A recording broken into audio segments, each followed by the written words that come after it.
Seated here with me is Swami Satchidananda. When I saw him today in our green room, I said, I think of you every day, and I meant that. I do. I read your book, Beyond Words, every morning. It gives me a little something special, and I'm so happy you could be with us. Thank you, Billy. I want to start with some basic things. We have an audience today. Maybe we can do some breathing with them later. But I've never really asked you this. How can anybody get to be a Swami?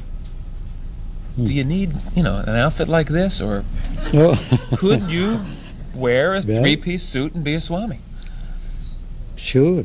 It's not the dress that makes the Swami, or the beard that makes the Swami.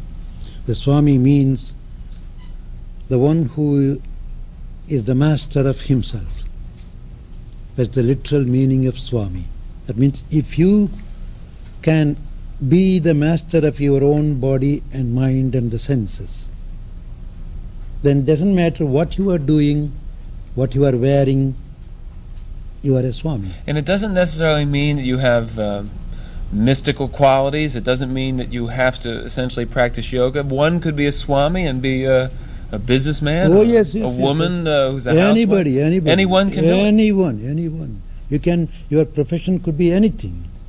Well, for example, with you, what were you doing 25 years ago? Well, prior to being... Almost 40 years back. 40 years back. Yes. Let's go 40 years back. I'm just curious a little bit about your life. After my education, I went into the business field. I was in the automobile industry. I was an automobile engineer. No kidding. Electronics. And sometimes cinematography. I was working in studios like this.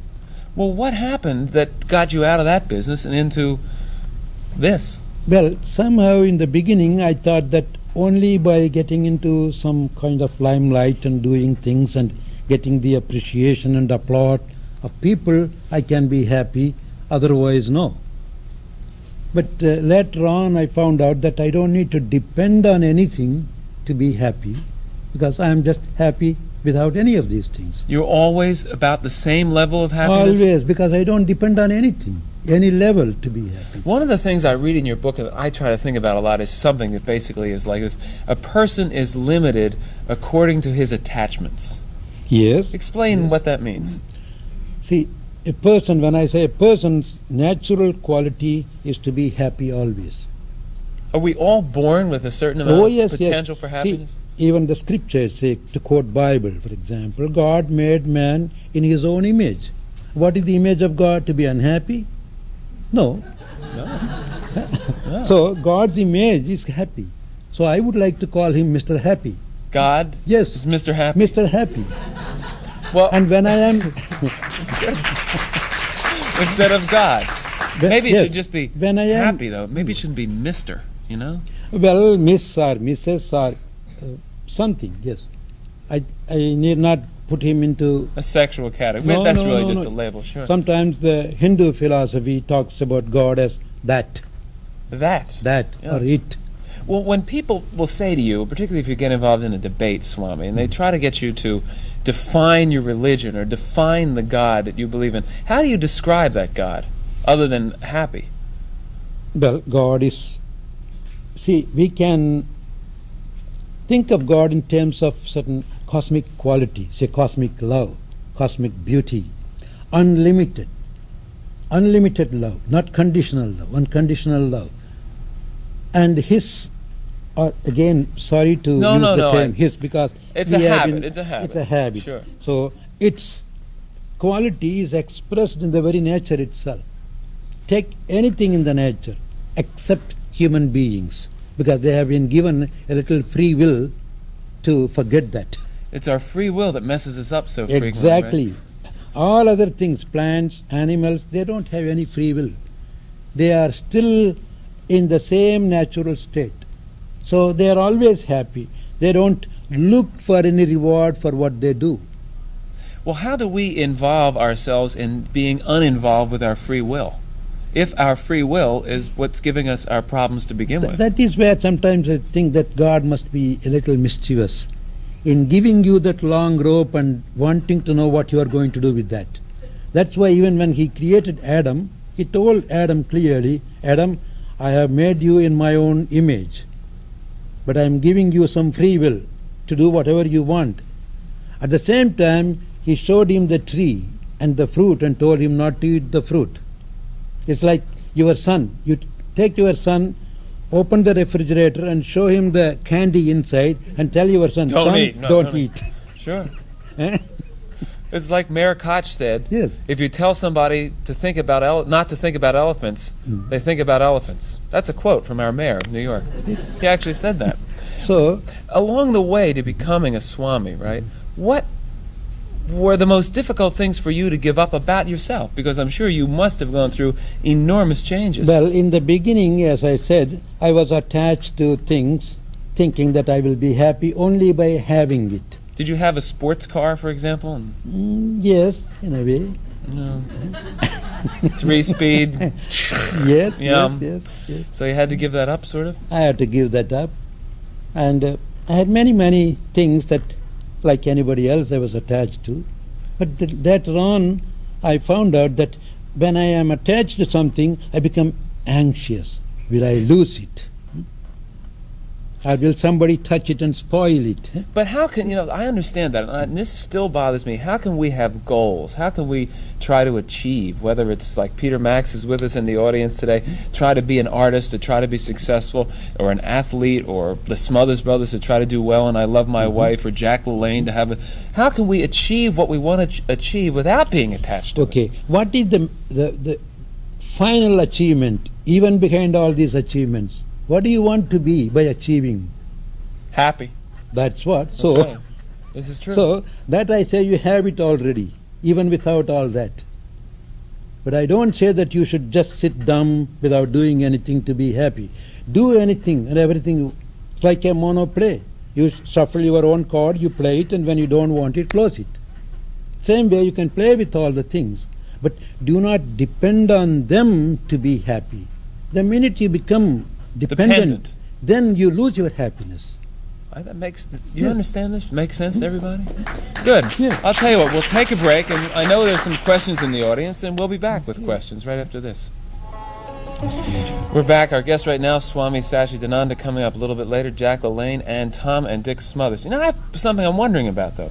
If you can look back in your life, Swami, and see a point, right, when you were very attached to wanting to achieve and to be successful and to have people adore you and everything, how do you know that a certain part of your same ego that you had then isn't at work right now? I mean, you are adored, you are successful, you're invited all over the world. How can you tell that you're still not, just the same guy as before? Well, if tomorrow they literally throw me in the ditch, I'll be still happy. That's what I say. Happy in the ditch? Yes. Because it's in me. If I depend on those people's appreciation and invitations and praising me, it's not going to be there always. One day, everybody is dropped down. And you're really sure of that? Oh, yes, I'm positive, because in a way, I'm more interested in my happiness than anything else. I see that. Yes, and I know the secret of happiness is just within you.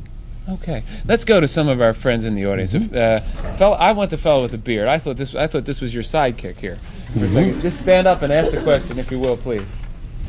Yes.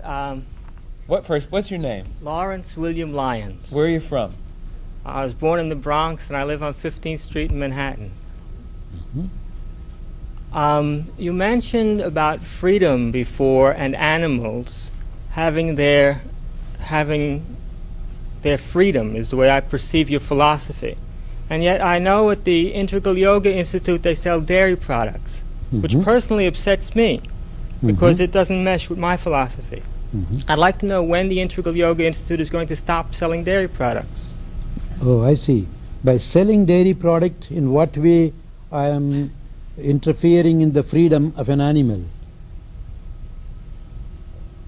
You can answer that question if you meditate.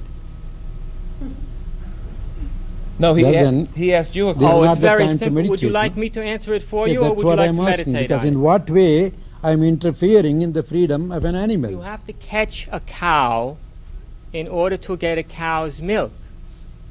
In order to catch a cow, you have to interfere with the cow's freedom. I see. Well, that's an interesting philosophical That's an question. interesting philosophy, yes, it's true. When are you going to stop selling dairy products? Well, that It's not completely in my hands. See, even there you say, my Integral Yoga Institute. Ask those people whether it's mine. Well, you pass the I'm word one of the along to workers them there. then. An interesting question. Does it mean that we no, really we do? can go to certain limit only. We are still living in this world. We cannot be fanatics about that. So we can go only to certain limit.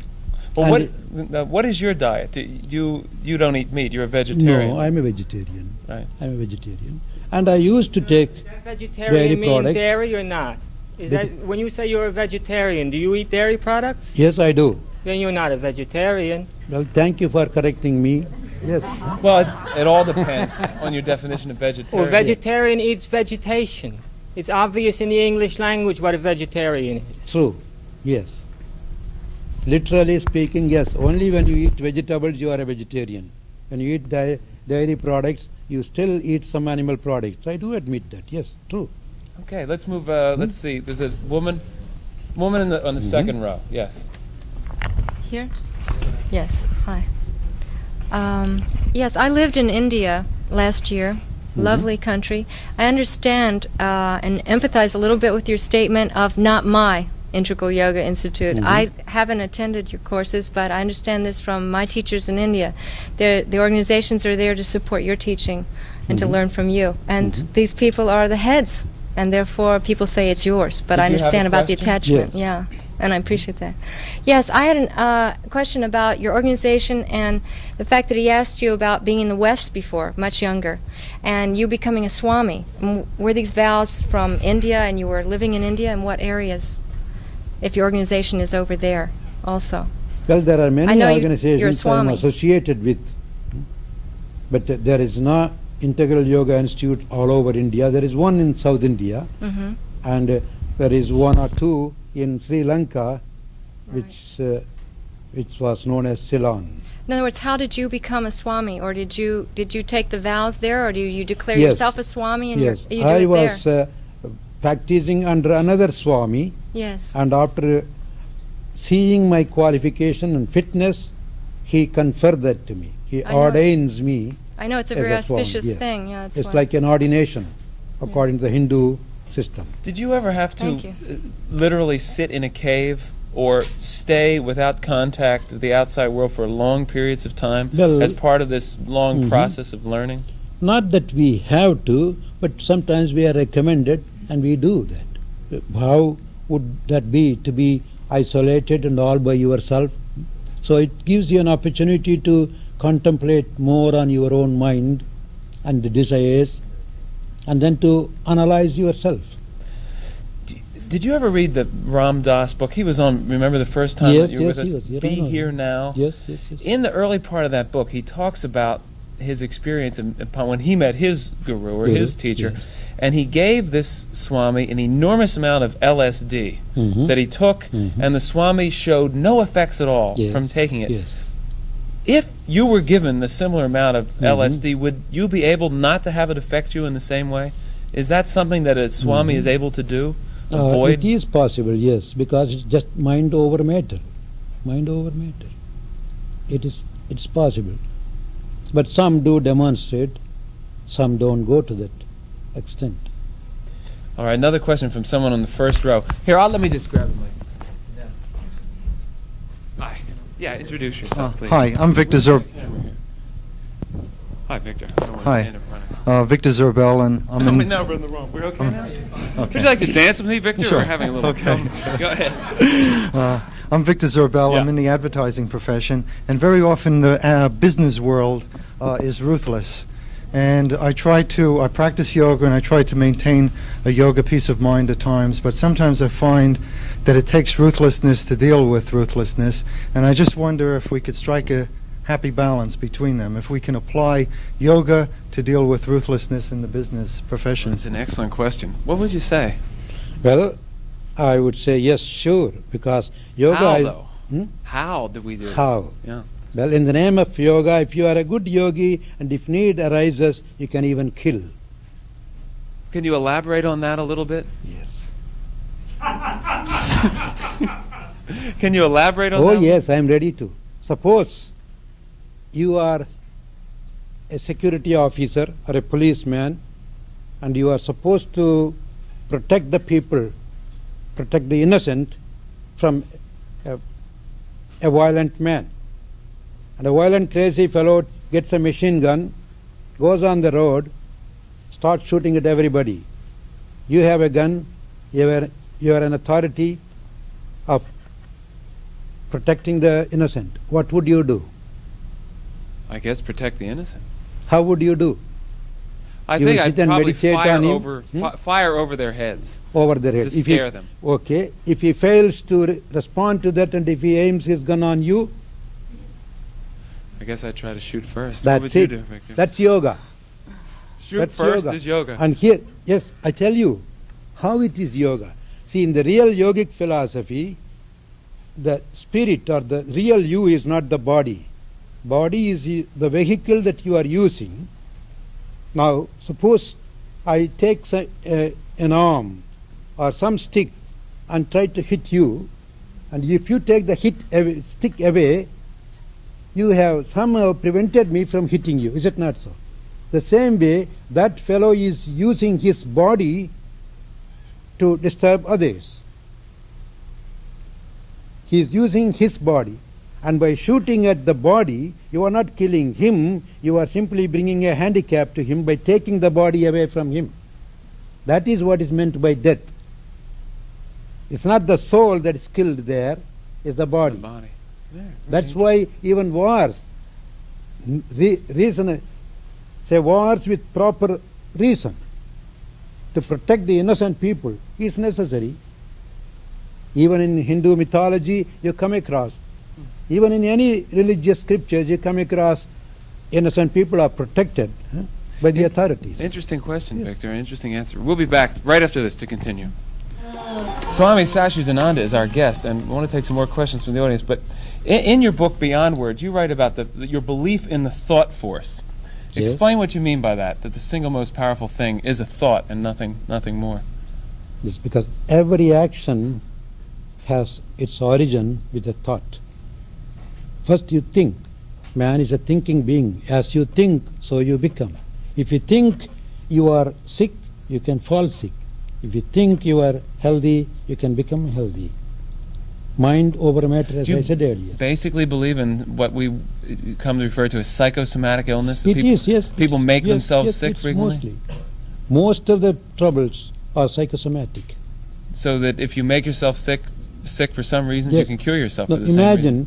imagine there is a patient lying in the bed in a hospital. A bunch of people go there and they conspire among themselves. One goes there and say, "Hey, what's happening? You look better yesterday. You are sinking. Oh, that's no good. You must see a better doctor." And he walks out. Another fellow comes and says the same thing with a little more emphasis. Probably by the time the fourth man comes, he will sink in the bed. He'll be dead. The same way the others, the reverse action also. You just go and say, "Hey, you look better now. You are better. You are bright. You must be taking good remedies. Some doctor must be really doing some miracle with you." Go again, another person, he will probably get out of the bed and walk out. Yeah. Oh, There's yes. the power of positive Yes, thought. positive Absolutely. thinking. Where was the question we had? Right here? I'm going to come down and talk to Peter Max in a second. Yeah. This is Susie Chaffee's mother in the audience. Stand up, please. I'd like to know what the Swami thinks of all the emphasis on physical fitness and cardiovascular exercises and the joggers you see all over, and whether you've integrated this into your program at all. Mm-hmm. It's a beautiful question. Yes, we don't really deny anything. We integrate. There are a lot of good joggers in the ashram, but they took part in the Boston Marathon also last time. Oh yes. And we are interested in taking care of the heart. In fact, some of my own program is going on in Baylor Medical College in Houston. They have given me some patients who could not be operated by the bypass method, and they gave them to me, and in a way I am treating them through just yoga. Postures, breathing, proper diet, and within a month they have shown marked improvement. So we don't deny that. But at the same time, it's better to do the other yoga postures also to build up the inner person. Swami, we have here's Peter Max, the artist and the person, and Peter. And I know that all the illustrations in the Swami's book Beyond Words are yours, and I think they're beautiful and they say a lot. But I really wanted you to be with us today, just to make a statement or two on behalf of how the Swami has affected your life. Well, the Swami has affected my life in the finest way. I've been with the Swami since he's been in the country. Actually, I've met Swami Satchidananda in Paris about 6 months or so before he came here. And as I got involved into the yoga, this inner will that I had to advance in my art and do all these things, they started manifesting more clearly, and they actualized themselves. They really happened as I was meditating, and I created a calm in myself when the anxiousness that I had to become what I thought I wanted to become, that will that I had, when the anxiousness disappeared because of the calmness that I got out of the yoga meditation and out of the physical exercises, then I was able to go after what I had to do in life in a relaxed fashion and really make things occur. And as they occurred and they were fine, I just expanded them on these things. When they weren't right, I stopped expanding. I disposed of them. That's actually a line from Swamiji. I want to ask a question of the Swamiji, just to elaborate, if it's. Welcome back. I think our next guest is indeed a very special guy. He is a unique physical specimen, which probably for his age, and we'll find out what it is in good a shape as anyone in the world. He was a pioneer in the entire physical culture movement, one of the first to do exercises and so forth on television. I remember him from 1948 on an old program called You Asked For It, setting the world's push-up record. So he's probably one of the original people in the Guinness Book of World Records. A very special guy. Here is Jack LaLanne.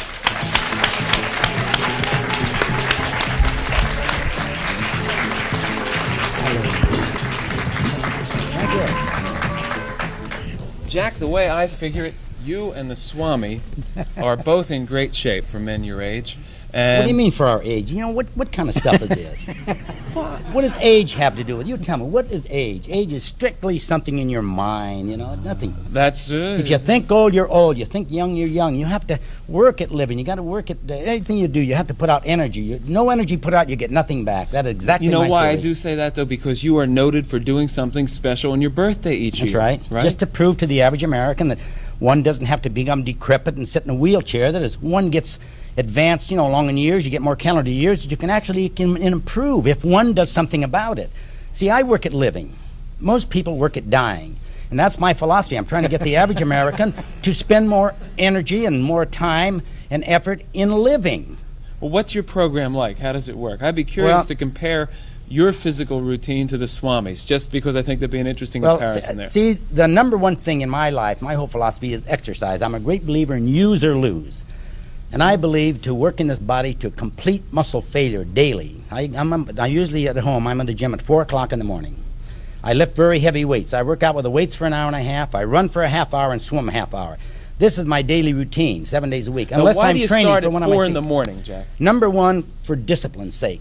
For one to get out of bed, you know, maybe you haven't had too much sleep, and to get out of bed, maybe it's a cold morning or whatever, it takes a lot of discipline. And I believe that we are only as good as our discipline. Without pride, without discipline, one doesn't have much in life. And so getting my behind out of bed at 4 o'clock in the morning when I don't feel like it, that is strengthening my discipline, believe me. All right, let me just shift to the Swami for a second. He was totally agreeing with what you were saying. I am in total agreement. What time do you get up? Well, I get up 4 o'clock. Well, I get up at 3 o'clock. I just want you folks to know it. I'm up there at 3 o'clock in the morning. And then he goes These home. guys are still sleeping when I get out of bed. Yeah, then I go home. That's a good line. No, like I said, see, I don't expect people to lead a Spartan existence like I do, because I like to prove to people who follow the Jack LaLanne's philosophy that it does work. And if it doesn't work for Jack LaLanne, how's it going to work for you, my students? There's no way. If I lie to me, I'll lie to you. So the only thing that I've really got going for me is honesty, truth, and integrity, nothing else.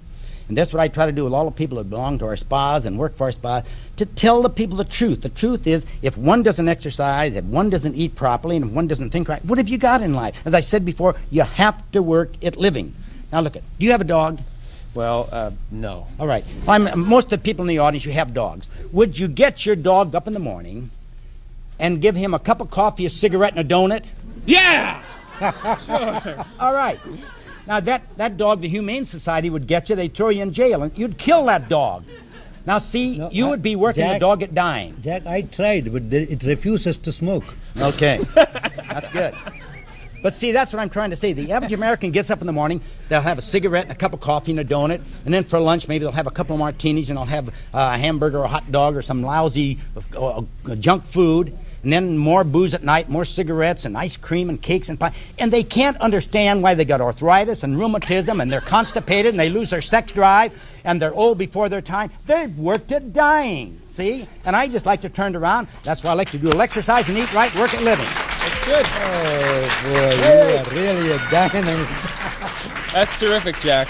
Well, That's it's just the truth. That's all. It's the truth. It really is the boy, truth. that's Now, really what about true. in terms of the fact you both get up real early in the morning? Why do you arise at 4 o'clock in the morning, Swami? Well, that's the peaceful time to sit and meditate, to calm the mind, to send out nice thoughts for the benefit of the humanity. I don't pray for myself when I meditate. You don't pray for yourself. When I meditate, I say, let all the people be happy. Well, let there be peace all over. What about exercise? Now, we know that I Jack do. lifts weights and swims and runs. Do you do any? What do you do? I jog a little, and then I do the yoga postures and the breathing. It's not a heavy exercise because I somehow feel, I don't know how Jack will think of it. Suppose when I do continuously for a few months or years, and if I stop it, will it affect me according to his practice? That's a typical question that people want to know, I think. Because yeah. in mine, it won't. All right. See, I had my first health spa, the first modern health spa in the United States in 1936 in Oakland, California. In those days, those were the dark ages. People knew nothing about exercise. And when I first opened my studio, the word got around in the newspapers and the radio and all this that this Jack LaLanne, this Mr. America, the muscle-bound guy, the nut, the crackpot, the guy that doesn't eat meat, you know, he's way out, he believes in vitamins. You know, I was some kind of a real nut, a real filbert, believe me. And the doctors, they said, boy, anybody, if you're over 25 years of age and you go to that Jack LaLanne, you'll get muscle-bound, you'll get hemorrhoids, and you'll have a heart attack. This is the truth. This is the medical profession. In 1936, what they said. And all athletes were absolutely forbidden to lift weights of any kind, any progressive weight training. The athletes, some of the University of California fellows, you know, from up north, they were coming to my studio to train, and the coaches said, look, if you don't quit that Jack LaLanne, you're going to get muscle bound, and we're going to kick you off the team. They had to quit. That's exactly what happened to me way back then. So this is what I had to do, is stick to the truth. What are you going to do on your next birthday? What I have planned right now, I want to swim from Catalina Island to Los Angeles, which is about 24 miles underwater. Underwater? Yes, sir. I'll be underwater I don't 25 see or 26 any gills, hours. Jack. How are you going to do this? No, I am. That's the truth. Human submarine. Yep. Well, that's one thing I have planned. Then I have another. But wait, how are you going to do it underwater, Jack? Well, I have a 17-year-old son, and he's very adept at swimming and all this scuba diving thing. And he will bring down a tank of air every hour and a half, and I'll change tanks underwater. And I'll eat underwater, and this is going to be one of the most incredible feats if I pull it off. How? Why? Listen, I haven't blown one yet, you know. Yeah. What are some of the other things you've done on your birthday? Oh, let's see. On my the last one I did was. How old were you your last birthday? Well, I'll be 64 this month, September 26th. Good. Then on my 62nd birthday, I did something for the bicentennial. Biceptennial. Get that?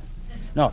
But I pulled 13 boats with 76 people in them. I pulled them a mile and a half, handcuffed and shackled, in the Long Beach Harbor. Then the year before that, I swam the Golden Gate underwater, handcuffed and shackled, towing a 2,000-pound boat. And the year before that, I towed from Alcatraz prison to San Francisco. I towed a 1,000-pound boat, handcuffed and shackled. See, in other words, every year I try to make them progressively more difficult. Again, proving that calendar years, pardon the expression, don't mean a damn. Listen, It's what we make it happen. I think this is great, really. You know, so that's why I did. I'm a great believer in, like the Swami says about using everything. We get it in our mind. Everything, the omnipotent power, everything that we have is in our mind. Because my muscles, my fingers, they don't know anything. It has to start up here. But you can't separate the mind and the body, really, because what affects the body affects the mind. But you got to keep them together as a team. See? Well said. Let's take